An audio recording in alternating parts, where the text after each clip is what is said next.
our path. Why are we doing that? Because, my friends, right now, it is so important that we get an understanding that the condition of the path that we are on is going to affect how we are able to continue on our journey. It's going to affect how healthy our journey is. It's going to affect how dangerous the future of our journey is going to become. It's going to affect the foothold that we have to the ground. It's going to affect how slippery the road will be. And during the days of judgment, when the earth is shaking, when the earth is moving, we need to be aware of how stable our feet are on the road, on our journey. We're all pilgrims, folks. That means that we are mortals. And even though the world feels free to give license to everyone to think that they are indestructible, our lives are very, very fragile. The story in Japan proves that. So I want to talk about our mortality today. And I'm going to talk about the path today. Folks, the land is not finished moving. More quakes are coming. There is more shaking in the land. I know that's not what some of you want to hear, but unfortunately, even though some people want to concentrate on basketball season or football season or baseball season, folks, the real season occurring right now on this planet is the season of the visitation of God's judgment. Knowing the scores of the seasons of earth is not as important as knowing the situation of the season of God. And my friends, this season is going to be a season of very loud noises. It's going to be a season of alarms that will sound. The sorrows have begun, and now the sorrow is going to grow louder. It's a season of birth pangs, contractions that are going to increase in frequency. And even though we want to kick and scream and cry foul and say, I'm not ready for this, I don't want to hear this, I don't want to face this, my friends, God wants us to be aware of it. He gave us the sign at the beginning of the year when He allowed the birds and the fish to begin littering the ground and the shores. He gave us the sign. He gave us the hint to know that the season had changed. Hosea 4:3 talks about it. And I have talked about this over and over for the past several months. The land is going to mourn. The land is going to languish. We're not finished, folks.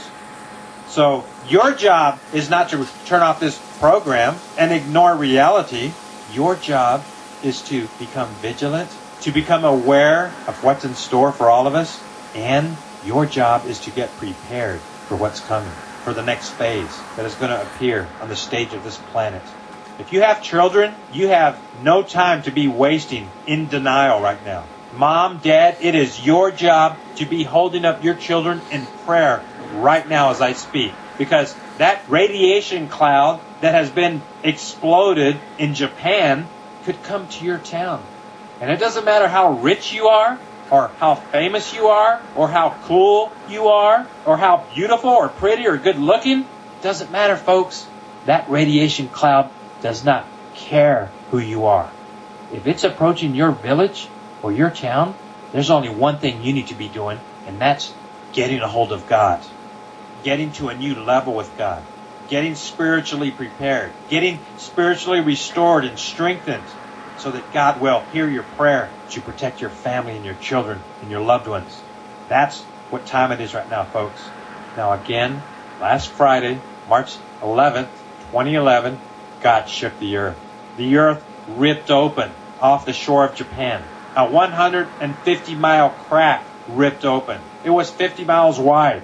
Japan was moved 8 feet. Some reports say 10 feet, but Japan moved a little bit closer to the United States of America. Think about that, folks. An entire island nation moved.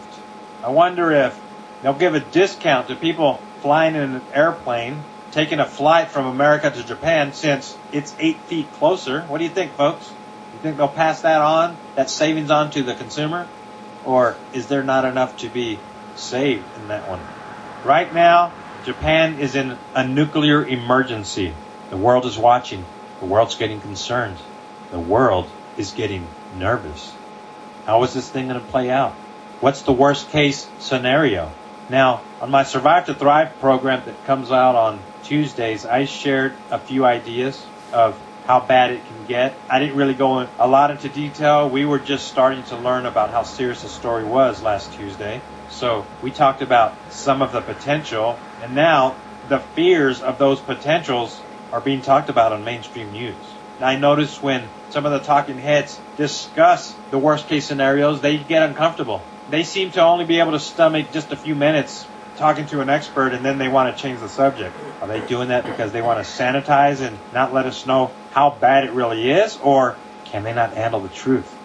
Probably a little bit of both, but I saw one professor saying, let's talk about the worst case scenario because we need to really let the public know about the worst case scenario, and they were quickly squelched. They were silenced, and they said, well, we're not in the worst case scenario, so let's not jump to conclusions. Interesting, huh, folks?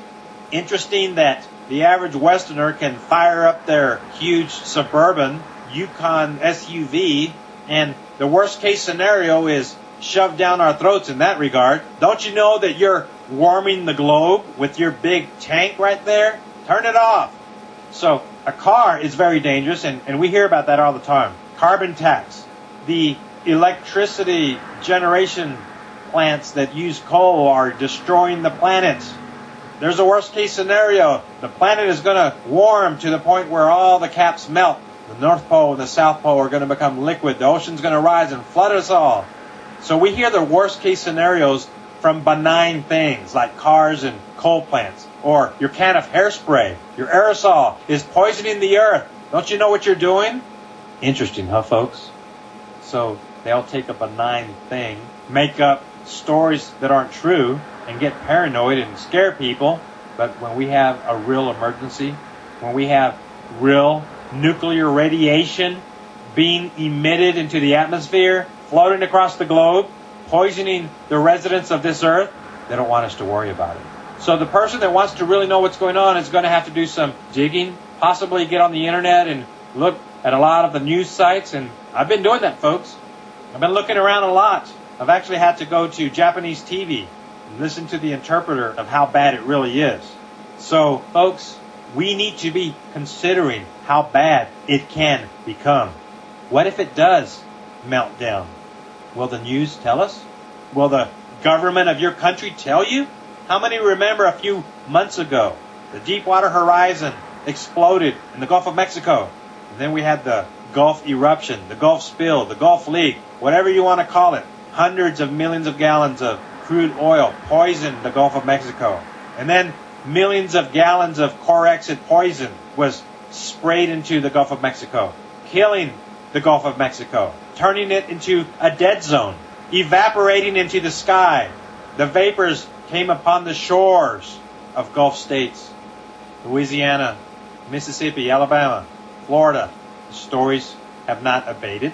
We still hear the tales of people dying, getting sick with boils and sores that won't heal, bruises that won't go away, and death that finds them in the night unexpectedly. The Gulf spill has poisoned the waters of America. That story is continuing, but most people no longer want to hear about it. And the news downplayed it. There was a media blackout. So the story got old. It expired. And the short attention spans of America no longer wanted to hear about it. So they don't. And now we have a new eruption of bad news. The radiation is leaking from Japan right now, folks. How is it going to play out? Well, for those of you that are old enough to remember Chernobyl, for those of you that are researchers at heart, we know how it may play out. Even though Chernobyl has said it was only a few hundred people that died from that accident, history tells a different story. And there are several investigative journalists that have taken the statistics of the sickly ones in Europe and have concluded that the death toll from Chernobyl is actually over 1 million people. Deformed children, babies and little ones with chronic illnesses, food that still cannot be eaten from those areas, animals that cannot be sold if they came from those areas because they're contaminated with radiation. That's what we're going to see out of this one. We're going to see a long, long tale of woe for many people that are going to be poisoned with this thing. Folks, if these reactors melt down to the level where they become pools of liquid in the ground, a lot of poison's going to go into the atmosphere. And that poison is going to go to China, to Korea, to Australia. The winds blow south or west.